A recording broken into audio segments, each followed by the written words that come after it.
Themes are hard to identify for even the seasoned reader because so often in our younger reading days, we're taught that theme equals moral. What is the lesson that we're trying to learn? And that's not the case. A theme is an overall central idea or concept that the author is portraying through the work. What is the author saying about the human experience?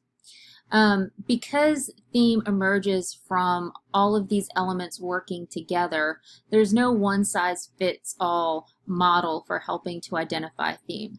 But I've listed here some tips that will help you in uncovering what the meaning of a story is. So the first thing that you want to pay attention to is the title. A title is a sure giveaway oftentimes of what the author's trying to present.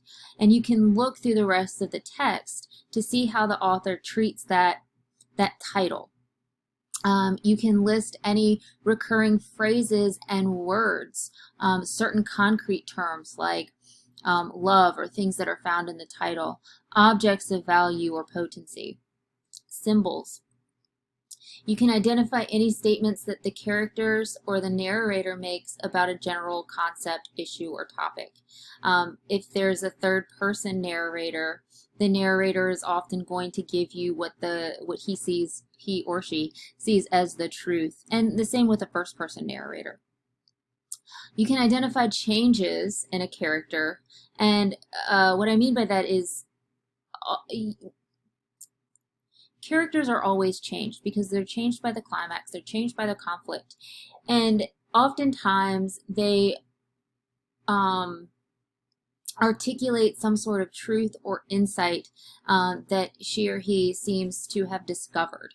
Then you can ask yourself, is this truth or this insight corroborated or complicated by the text? These are questions that we'll be carrying with us into our delve into the literary analysis world as we read the short stories that we'll be reading in this class. But remember, I know this is hard. I know theme is complicated, but together we'll work through it.